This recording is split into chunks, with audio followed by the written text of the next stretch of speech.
There are two main traps that lead to people underestimating how long the EV transition will take. The first trap is, while 1/4 of new car sales being EVs sounds impressive, most cars aren't new cars. The second trap is underestimating how long cars last. And when you combine the two, the result is significant underestimating how long it'll take us to transition to net zero emission motoring. If 100% of all new car sales from now were EVs, there'd still be combustion engine cars on the road in 2050, because it takes decades for the global fleet of cars out there to reflect the sales of new cars. Reality is the most optimistic of current targets are for fundamentally 100% of new car sales to be EVs in leading markets by 2035 and globally by 2040. With these targets, there will still be a significant percentage of cars on the road being combustion vehicles by 2050, and it could easily be in excess of 50%. Welcome to One Finite Planet, a channel on our transition to a new age, today focusing on the EV transition reality check. With chapters on recap, where are we now and how did we get here? Predicting new EV sales, Norway or China as a transition canary. The new vehicle life cycle reality check, which is why there'll be combustion cars beyond 2050. Ways to accelerate the transition. And e-fuels, GEEVs, and managing backlash, before finally the conclusion. Shown on screen is the graph of global battery EV or pure EV percentage of market share, from a niche of under 5% in 2020 through to a very significant market segment by 2025. However, if we add the plot of the rate of growth of EVs, it highlights how instead of exponential growth that could have been expected at this early stage, while growth continues, it's slowed much earlier than would be expected. Now, this is all part of the automobile industry experiencing what's known as the Great Pivot. Technical aspects of the Great Pivot and its impact on car makers are explored in more detail in content linked in the description. But the summary is, it's a pivot from making almost entirely combustion engine cars throughout almost the entire 20th century to now making a mix of combustion engine cars and cars of a new alternative energy source. What mix? Well, that's evolved and changed, but now most expect it's to a mix of EVs and some form of hybrid. As recently as 2024, Toyota chairman predicted EVs won't even exceed 30%, but most expect EVs at some point to be at least very dominant. Regardless of where the transition ends, it spends a long time with a mix, and that leaves car makers with the challenge of splitting production between vehicle types, which means lower volumes of each type, and that's together with the same time facing rising competition from China. In 2025, 2 Chinese brands entered the top 10 globally, and by 2030, that could even reach half of the top 10 being Chinese, and with BYD targeting to be global number 1. While that EV market share growth rate of over 90% back in 2020 to 2021 encouraged brands to push for the fastest possible transition to avoid that split production problem, slowing growth below 20% by 2024 forced them to walk back plans. Why the slowdown? Well, there's a number of factors, but personally for me, the problem is the lack of focus on home charging infrastructure. Governments targeting public charging infrastructure in order to preserve business revenue, because moving from gas stations to home charging reduces consumer expenditure, and that's bad for GDP. And I cover this in videos to be linked in the description, without home charging, the EV experience can be a step backwards in the wrong direction. Societies have to decide, do we support revenue for businesses or cost savings for consumers, and as a result, more EVs? So what's next? Operation Epic Fury in Iran boosted EV sales in many countries and demonstrated how unpredictable things are. Comparing IEA and OPEC on the future demand projections for fuel shows how confirmation bias plays a role in projections. And as discussed in the e-fuels video, geopolitics can play a major role, with the world's largest oil suppliers, USA and Russia, currently pushing others to stay with fossil fuels, while China, leader in EVs as well as solar panels, etc., would have us go electrical. Data and projections from key markets can provide the best indicators of likely scenarios. If Norway can reach over 90% of new sales being EVs, why can't we? It's a common sentiment, but it's easy to miss that EVs in Norway began back in 1989 with Morten Harket's Fiat Panda EV, and that Buddy EV was produced in Norway from 1991 and reached its fifth or something generation. Norway had a 20-year head start, so the world and available vehicles were very different during Norway's earlier transition, and some other market-specific factors make it hard to use Norway as a reference. Despite that early start, things aren't as progressed as you might think, and I'll come back to that in the vehicle lifetime chapter. Instead, I think more can be learnt from China. Going back to that earlier graph on global EV market share, and then compare what's happened in China from the period of 2020 until now. China shows slightly faster growth, but it's a far more similar pattern than Norway, and with well-documented plans to actually catch Norway. Norway helped shape our aspirations, but for the globe, matching China is both worthwhile and, in terms of new market share, possibly achievable. Whatever the motives, China's very focused on themselves moving to EVs, becoming an example, and supplying the rest of us with the technology and vehicles they create in the process. And the progress of China is not just impacting Chinese vehicles, because the Chinese brands are now arriving in most international markets, and as a result, existing brands who are fighting to defend market share either respond or they lose out. Now, where China differs significantly, and you can see this on the graph, is their new energy vehicles include the green line, which is battery EVs, as well as the orange line, which are the hybrids which also qualify as new energy vehicles in China. Now, to qualify as a new energy vehicle, the vehicle must genuinely really be driven predominantly on new energy, which rules out hybrids without a plug, since their only energy source is what goes in the fuel tank, and also rules out almost every plug-in hybrid available in the West since 2020, since they're still really just electrified combustion engine vehicles. So what is allowed? Well, EV-based plug-in hybrids, or generator/genset equipped EVs.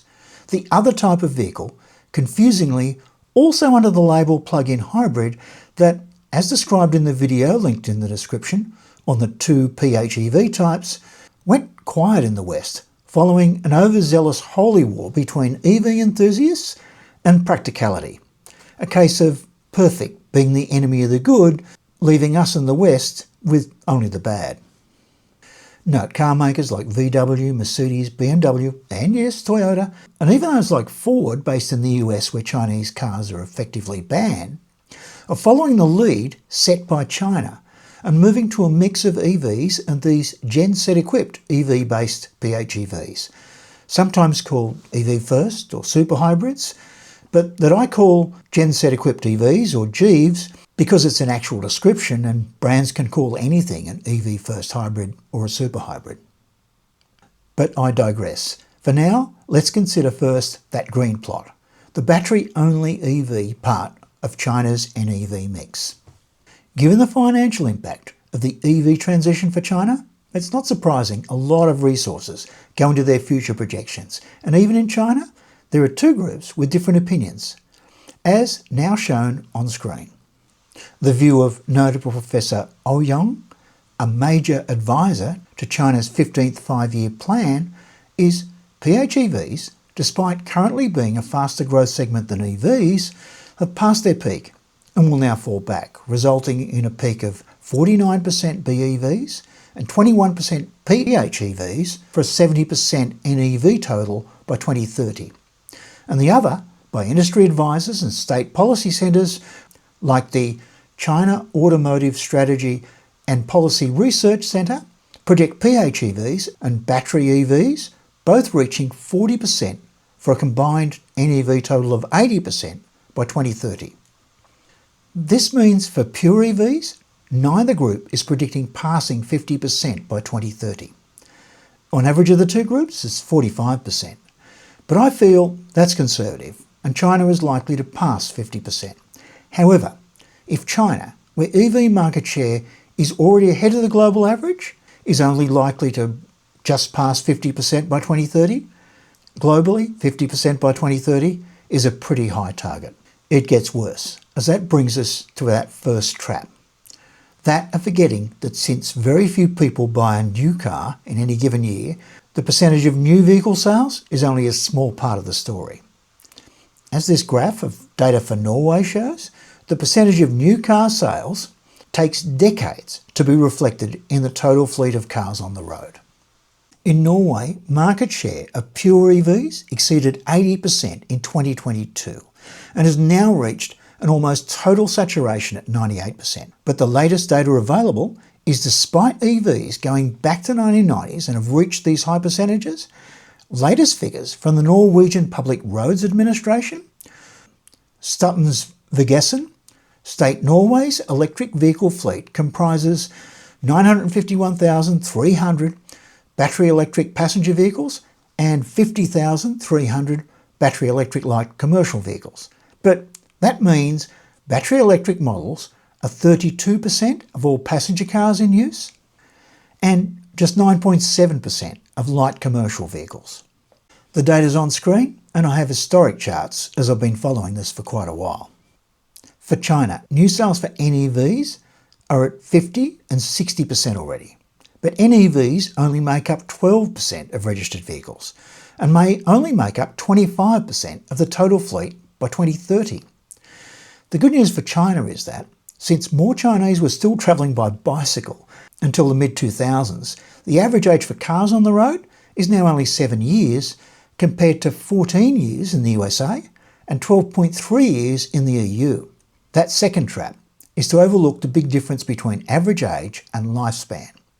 The average age of people in the USA is just under 40, and as with humans, car lifespan is almost double average age.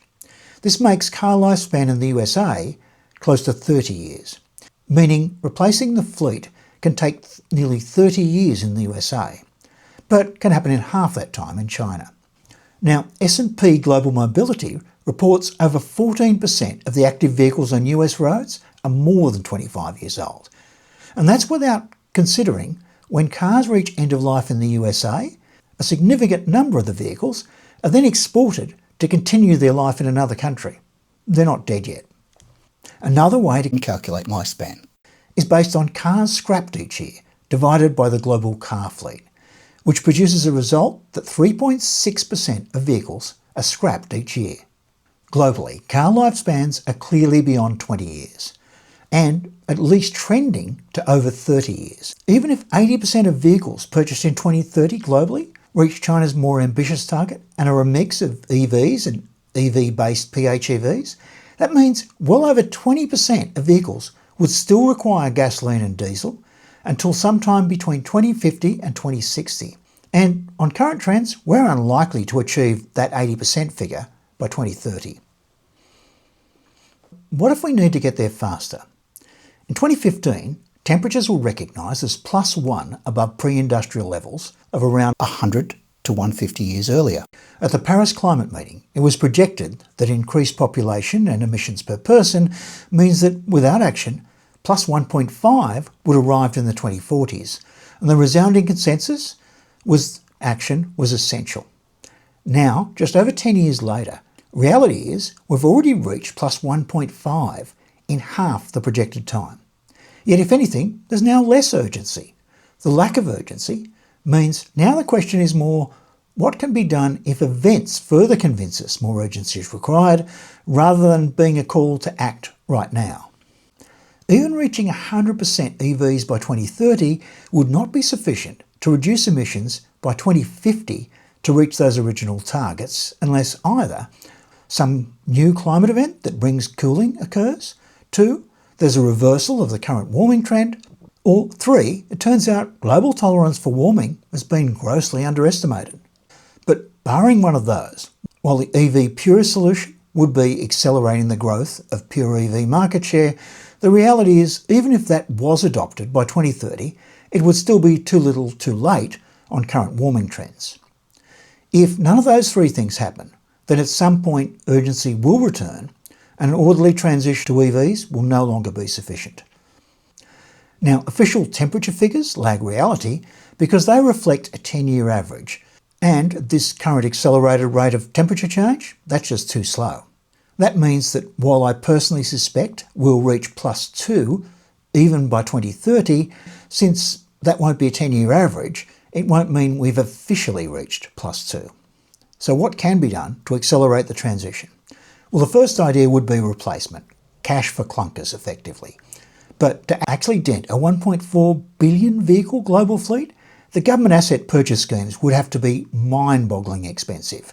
Note, when the US ran its cash for clunkers program, cars in 2009, it spent $3 billion to take just 677,000 cars off the road. To scale that up to replace even a modest 20% of a vehicle domestic fleet would require hundreds of billions of dollars of taxpayer money. Worse, life cycle carbon studies, like those tracking vehicle use in Japan, show that artificially crushing a perfectly functional asset-paid vehicle often causes a net spike in carbon emissions up front due to the immense industrial energy required to mine, manufacture and ship a brand new EV replacement. The second possible step is explicit use bans. A government could theoretically pass a law stating, as of 2050, driving a gasoline car on public roads is illegal. But that'd be the ultimate political suicide. More feasible would be to effectively price fossil fuels out of the market, incentivise consumers to move to new vehicles, but in the end, both result in the problem that replacing vehicles requires a spike in manufacturing. A burst of increased consumption that itself generates emissions and the construction of even new factories and distribution chains that would no longer be needed once a spike has passed. Which brings us to the third option, e-fuels and genset-equipped EV-based PHEVs. The key to this alternative is the production of e-fuels. The solar power required is available if governments are willing to encourage rooftop solar, which most grids effectively encourage limiting, as it competes with grid operators and reduces their revenue. While this is a complex topic, explored in e-fuels and rooftop solar videos linked in the description, it's completely achievable given our solar panels are now 1/10 the price they were back in 2015. If e-fuels are adopted as part of the grid, they help solve the biggest challenge of this new lowest price form of energy. Solar produces less than half the energy in winter it does in summer, and in a dark winter in a bad year, the ratio's even higher.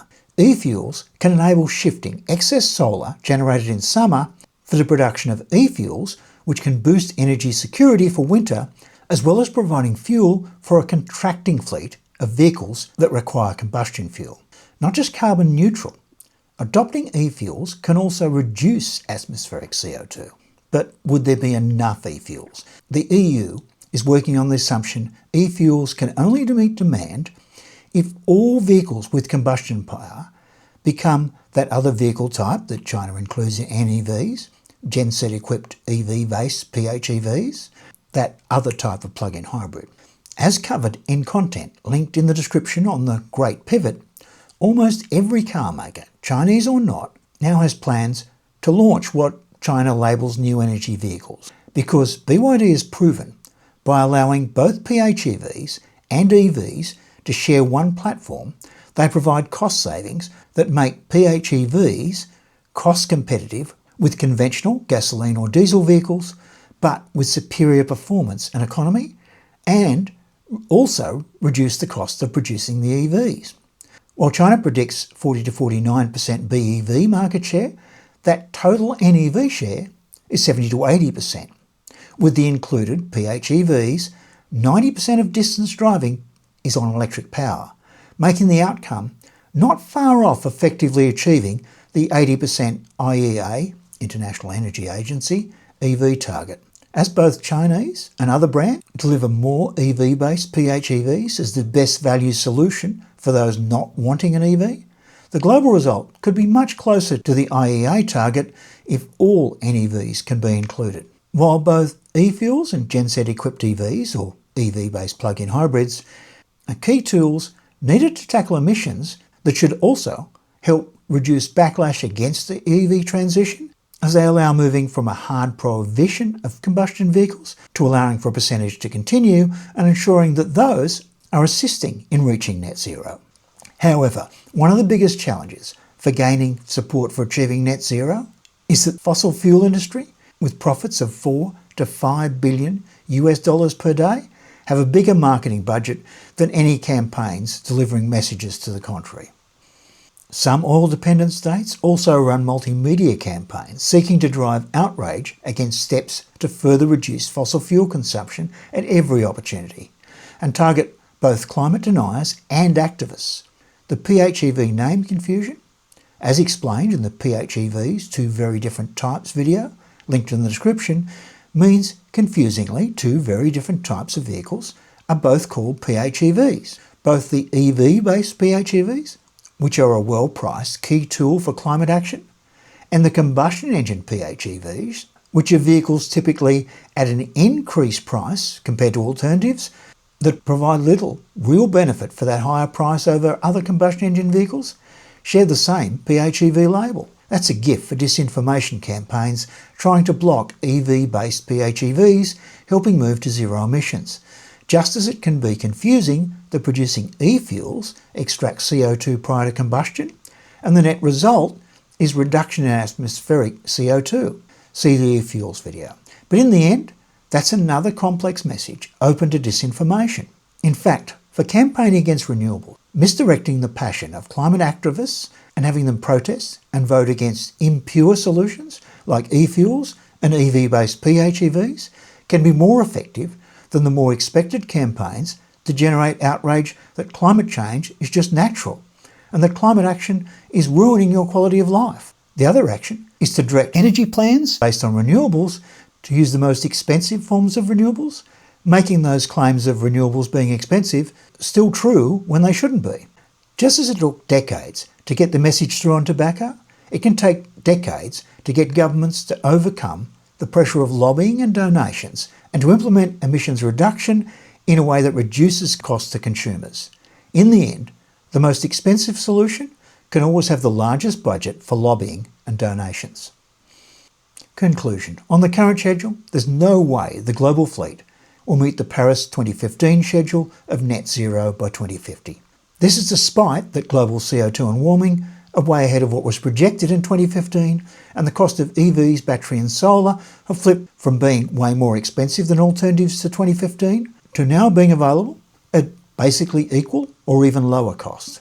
Generally, whether as a result of threatened industry PR or not, voters do not see the current transition pace as something that needs acceleration. 2050 is a long time away, and those two traps can have us feeling things could be on track.